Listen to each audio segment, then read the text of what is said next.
அஸ்ஸலாமு அலைக்கும் வரஹ்மத்துல்லாஹி வபரகாத்துஹு. பிஸ்மில்லா வல்ஹம்துலில்லா அஸ்ஸலாத்து வஸ்ஸலாமு அலா அஷ்ரஃபி ரசூலில்லா வலா ஆலிஹி வஸஹ்பி அல் ஃபைசி நபிரத்துல்லா அம்மாபாத். நான் இப்போது இந்த இடத்துல சொல்லக்கூடிய இந்த திக்ருகளை எல்லாம் ஓதி ஒரு சகோதரிக்கு கோடிகள் கடன் இருந்தது. இந்த சேனலில் ஏற்கனவே சொல்லியிருந்த திக்ருகள் எல்லாம் அவர்களுக்கும் கற்றுக் கொடுத்திருந்தேன். சீக்கிரம் அந்த கடனிலிருந்து வெளிவந்த ஒரு சகோதரியுடைய அனுபவத்தை பற்றி தான் இந்த வீடியோ. நிறைய பேர் சொல்லக்கூடிய ஒரு விஷயம், திக்ரு ஓதியோ சலவாத் ஓதியோ என்ன கிடைக்க போகுது, உழைத்தால் மட்டும்தான் பணம் கிடைக்கும் என்று. உழைத்தால் மட்டுமே பணம் கிடைக்கும் என்பது 100% உறுதியான விஷயம். நான் அதை ஏற்றுக்கொள்கிறேன். ஆனாலும் நீங்கள் சம்பாதிக்கக்கூடிய அந்த பணத்தில் பரக்கத்தே இல்லாமல் போய்விட்டால், இன்னும் நீங்கள் சம்பாதிக்கக்கூடிய அந்த பணத்தின் மூலம் அதிக கடன் சுமை உங்களுக்கு ஏற்பட்டால், அதிக கடன் சுமை ஏற்படுவது என்பது இறைவனை மறந்து வாழ்வதனால் அப்படின்னு நான் சொல்லலை. ஆனால் இறைவனை நெருங்கி அன்றாட வாழ்க்கையில் நீங்கள் செய்ய வேண்டிய சில விஷயங்களை நீங்கள் செய்து வரும்போதே இன்ஷா அல்லாஹ் தொடக்கூடிய ஒவ்வொரு காரியமும் உங்களுக்கு பொன்னாகி கிடைக்கும். வாழ்க்கையில் ஒரு உயரத்தை உங்களுக்கு பார்க்க முடியும். அப்போது 1 கோடி கடன் ஒரு சகோதரிக்கு வந்து என்றால் அந்த சகோதரியுடைய நிலை, அப்போ அந்த ஒரு நிலையிலிருந்து வெளிவந்தது தான் இந்த வீடியோ. இதை கேட்கும் போதே உங்களுக்கு எவ்வளவு கடன் இருந்தாலும் அது கணவனுக்கா இல்லது மனைவிக்கா அல்லது யாருக்காக இருந்தாலும் சரி, இந்த காரியங்களை உங்களுக்கு கேட்கும் போது இதை உங்களுடைய வாழ்க்கையில் செய்யும் போதே அல்லாஹு தாலாவின் ஒரு அருள் உங்களுக்கு கிடைக்க தொடங்கும். அல்லாஹ்வுடைய கஜானாவில் எடுக்க தீராத அளவிற்கு செல்வம் உண்டு. அதில் எந்த ஒரு சந்தேகமும் யாருக்கும் கிடையாது. அதை யாருக்கு கொடுக்க வேண்டும் என்று அவன் நினைக்கிறானோ அவர்களுக்கு அவன் அதை வழங்குவான். அதே போல முசீபத்து, அதாவது தரித்திரம், கடன் எல்லாமே இறைவன் வழங்குவது தான். அதையும் யாருக்கு கொடுக்க வேண்டும் என்று நினைக்கிறானோ அவர்களுக்கு அதை வழங்குவான் அவன். அப்போது இந்த சகோதரி நல்ல ஆற்றல் உள்ளவங்க தான். பணத்தில் மட்டுமல்ல, எல்லாவற்றிலும் நல்ல மோட்டிவேட் பண்ணுறதுலேருந்து டிரைவிங், ஸ்டிச்சிங், டீச்சிங், அப்படி எல்லா காரியத்திலும் மற்ற பெண்களை விட ஒரு ஸ்டெப் முன்னாடி. ஆனால் ஏதோ ஒரு சூழ்நிலையினால் இவ்வளவு கோடி கடன் வந்தது. இந்த கடன் வருவது என்பது நாம் ஏதாவது ஒரு விஷயம் செய்யும்போது தான். பெண்கள் கிச்சன் வேலை மட்டும் பார்க்கும்போது எந்த ஒரு பெண்ணுக்கும் கண்டிப்பாக கடன் என்பது வராது. சமையலறையில் மட்டும் நிற்கக்கூடிய பெண்களுக்கு எதுவுமே இல்லை என்ற வேதனை மட்டும்தான் இருக்கும். வேறு சிலர் எதுவுமே செய்ய மாட்டாங்க, அவர்களுக்கு வரக்கூடிய வாய்ப்புகளையும் பயன்படுத்த மாட்டாங்க. அடுத்தவர்களை பற்றி இமீமத்து நெபீபத்து பேசி கொண்டிருப்பாங்க. நமது கூட்டத்திலும் அவர்கள் உண்டு. அவர்களுடைய வாழ்க்கையில் அது முசீபத்தை ஏற்படும். நாளை மறுமையில் அல்லாஹு தாலாவிடத்திலிருந்து கடுமையான தண்டனை கிடைக்கும். இந்த துனியாவிலேயே இறைவன் அவர்களுக்கும் அவர்களுடைய குடும்பத்தினருக்கும் தண்டனை இறைவன் வழங்கி விடுவான். அதனால் இமீமத்து நெமீமத்து பேசுவதை விட்டு விலகி நில்லுங்கள்.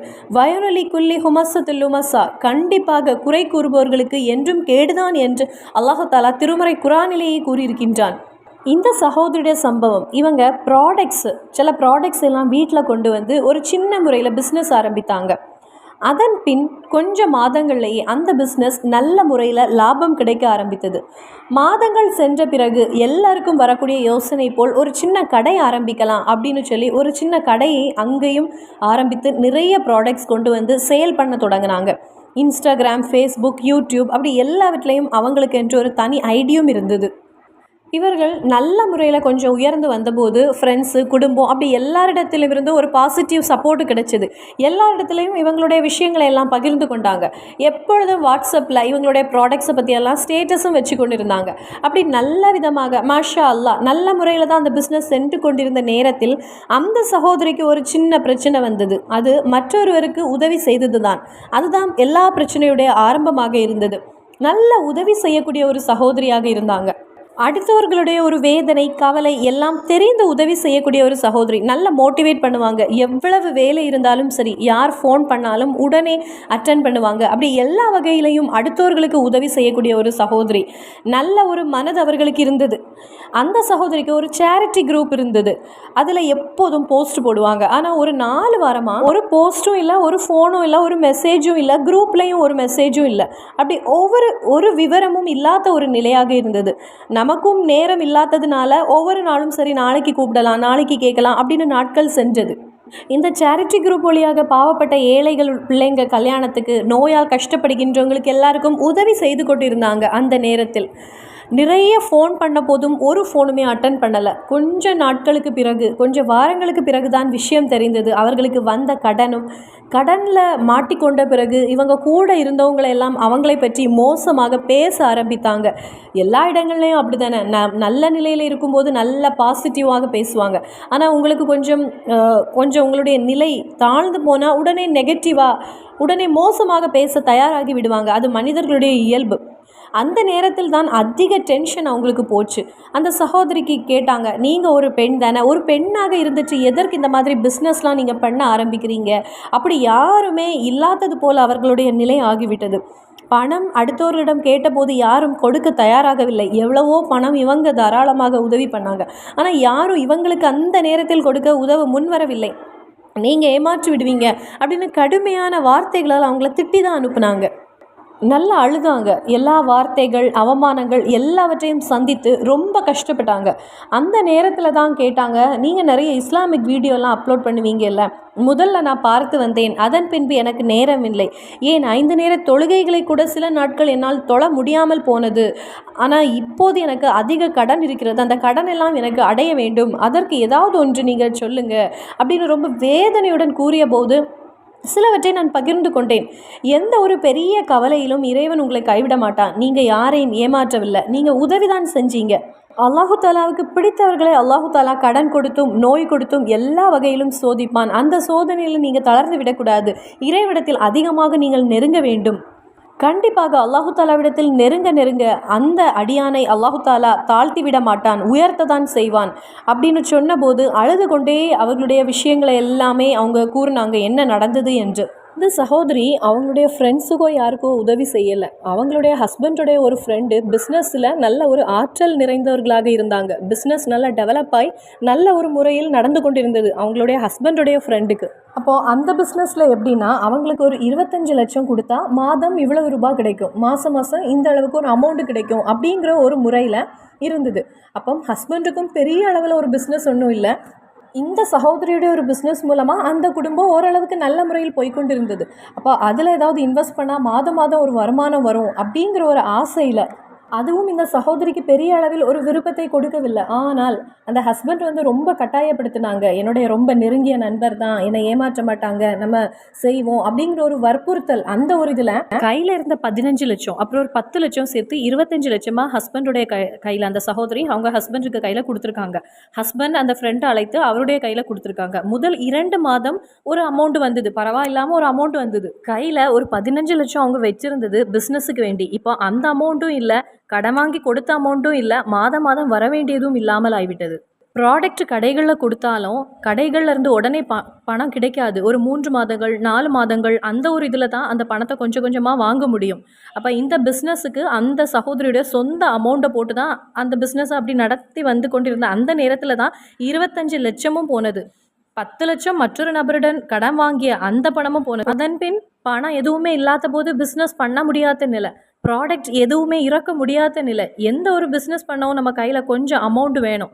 அதற்கு வேண்டி நம்ம கொஞ்சம் அமௌண்ட்டை மாற்றி வைத்து விட்டு தான் நம்ம எந்த ஒரு பிஸ்னஸ்லையும் இறங்க வேண்டும். அப்போ பிஸ்னஸுக்கு வேண்டி கடன் வாங்கி வச்ச அமௌண்ட்டு 10 லட்சம், அந்த 10 லட்சம் மொத்தம் 25 லட்சம். அதை பற்றி எந்த தகவலும் இல்லை, கையில் இருந்த காசும் போய்விட்டது. இந்த கஷ்டத்தில் இருக்கக்கூடிய அந்த நேரத்தில் கடைகளில் ப்ராடக்ட் கொடுத்த அந்த நபர்களிடமிருந்தும் சரியான முறையில் பணமும் கிடைக்காத ஒரு நேரமாக இருந்தது அது. கையில் கொஞ்சம் நகைகளை சேர்த்து வைத்திருந்தாங்க. அந்த நகைகளை எல்லாம் விற்றெடுத்து அவங்க ப்ராடக்ட்ஸ் வாங்கி மறுபடியும் சேல் பண்ணி கொண்டிருந்தாங்க. நகையும் தீர்ந்த பிறகு கையில் என்ன இருக்குது, இருக்கக்கூடிய அந்த வீடும் இடம் தான். அந்த வீட்டையும் இடத்தையும் கொண்டு லோன் வைத்தாங்க பேங்க்கில். ஏனென்றால் கடனாக வாங்கிய பணத்தை கேட்க கடன் கொடுத்தவர்கள் தயாராகி விட்டார்கள். அந்த கடனை கேட்க ஆரம்பித்தாங்க. பணம் வாங்கினவங்க சும்மா இருப்பாங்களா? அந்த நேரத்தில் தான் இந்த வீட்டையும் இடத்தையும் கொண்டு பேங்க்கில் வச்சாங்க. குடும்பத்தில் உள்ளவர்கள் பணம் கேட்க ஆரம்பித்தாங்க, சுற்றி உள்ளவங்க பணத்தை கேட்க ஆரம்பித்தாங்க. அப்படி ஹஸ்பண்டுக்கும் இந்த சகோதரிக்கும் நல்ல சண்டை. வீட்டில் எப்பொழுதும் சண்டையும் அடியும் பிரச்சனையும் அதிகமாகவே இருந்தது. இருவருக்கும் இடையில் ஒரு வெறுப்பு வந்துவிட்டது. அது எந்த ஒரு சகோதரி ஆனாலும் அது வரும். ஏன்னா நல்லா போயிட்டு இருந்த ஒரு பிஸ்னஸ் திடீரென்று ஒரு நபர் பணம் கேட்டபோது அவருடைய வற்புறுத்தல்னால பணத்தை எடுத்து கொடுத்து பிரச்சனையான போது இந்த சகோதரிக்கு நல்ல கோபம் வந்தது. கோபத்தில் வார்த்தைகளை விட்டாங்க. கணவரிடம் இருந்தும் கோபம். அப்படி இருவருக்கும் இடையில் நல்ல பிரச்சனை, வீட்டில் அடி, அந்த மாதிரி பிரச்சனைகள் அதிகமாக இருந்தது. இந்த சகோதரியுடைய கணவர் வந்து அந்த ஃப்ரெண்டுட்ட 25,00,000 டெபாசிட் பண்ண அந்த நபரிடம் போய் சண்டை போட்டாங்க. அது போலீஸ் கேஸ் ஆனது. போலீஸ் கேஸ் ஆன பிறகு பணம் உடனே கிடைக்குமா? கிடைக்க முடியாத ஒரு நிலை அங்கேயும் ஆகிவிட்டது. நிறைய நகைகள் இருந்தது. எல்லாமே போனது. கையில பணம் இருந்தா தானே பிசினஸ் பண்ண முடியும். அந்த பிசினஸும் அங்க தடை ஆயி அங்கேயே ஸ்டாப் ஆயிட்டு. பேங்க்ல 50,00,000க்கு கொண்டு லோன் எடுத்திருந்தாங்க. வீட்டையும் இடத்தையும் வைத்து. கையில எந்த வருமானமும் இல்லாம எப்படி லோன் அடைப்பது? லோன் அடைக்க முடியாத நிலை. வீடு ஜப்தி ஆகக்கூடிய நிலை. அந்த நிலையில தான் ரொம்ப அழுக அவங்களுக்கு வந்துவிட்டது. இந்த சகோதரருடைய இந்த நிலையெல்லாம் கேட்டபோது ரொம்ப ஆச்சரியமாகவும், ரொம்ப ஷாக்கா இருந்தது. ஏன்னா ரொம்ப நல்ல மனசு. எல்லாருக்கும் உதவக்கூடிய ஒரு சகோதரிக்கு இந்த ஒரு நிலைன்னு கேட்டபோது ரொம்பவே ஒரு ஷாக்காகவே இருந்தது. மொத்தத்துல எவ்வளவு கடன் என்று கேட்டபோது 1,00,00,000க்கு அதிகமாகவே இருந்தது அந்த கடன் தொகை. பணம் இருந்து நல்ல நிலையில இருந்தபோது எல்லாரும் கூட சேர்ந்து நல்லா சந்தோஷமாக இருந்தாங்க. குடும்பத்தில் உள்ளவங்களும் சரி, சுற்றி இருக்கக்கூடியவங்களும் சரி, ஹஸ்பண்டும் சரி, எல்லாருமே.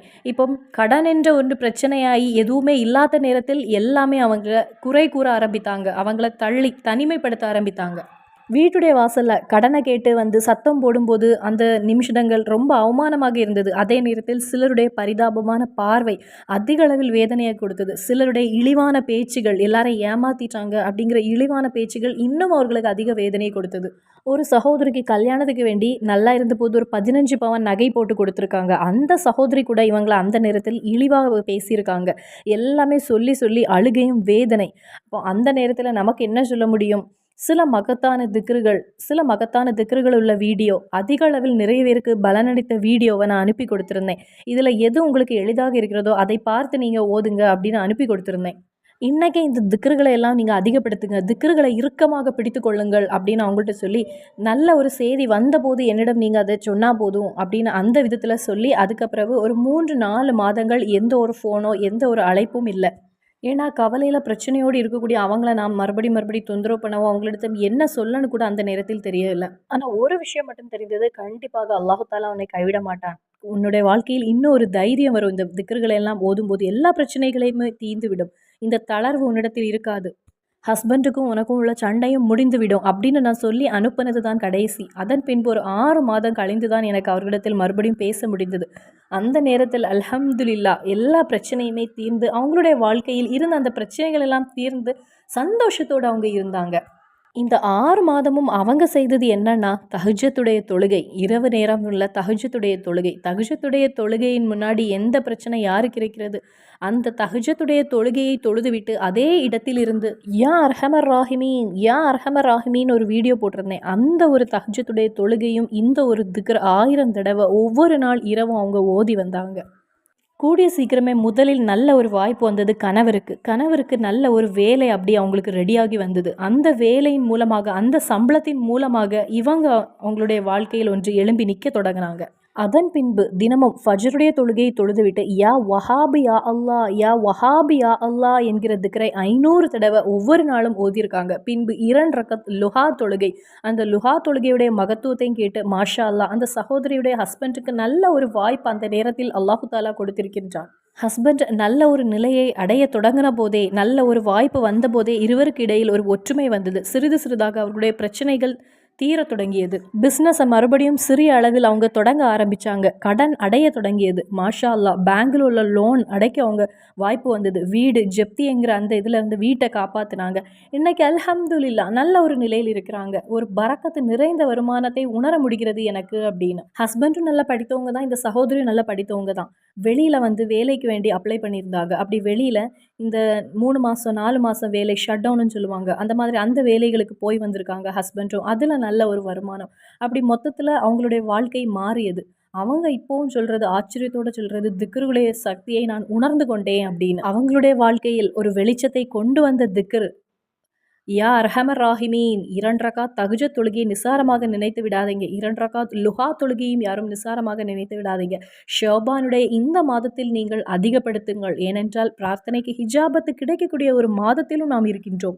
இறைவனை நெருங்கி செல்லக்கூடியவங்களை இறைவன் கைவிட மாட்டான். அப்போ ஒவ்வொருவரும் எந்த ஒரு தருணத்தில் எந்த இக்கட்டான நிலையில் இருந்தாலும் ரப்பிடத்தில் செல்லுங்கள், நெருங்கி செல்லுங்கள். இறைவா எனக்கு நம்பிக்கை இருக்கிறது, நீ என்னை கைவிட மாட்டேன்னு தஹஜ்ஜுடைய தொழுகை இறுக்கமாக பிடித்து இன்ஷா அல்லாஹ் கண்டிப்பாக உங்களுடைய பிரச்சனைக்கும் ஒரு பதில் கிடைக்கும். இன்ஷா அல்லாஹ் மறுபடியும் சந்திப்போம். அஸ்ஸலாமு அலைக்கும் வரஹ்மத்துல்லாஹி வபரகாத்துஹு.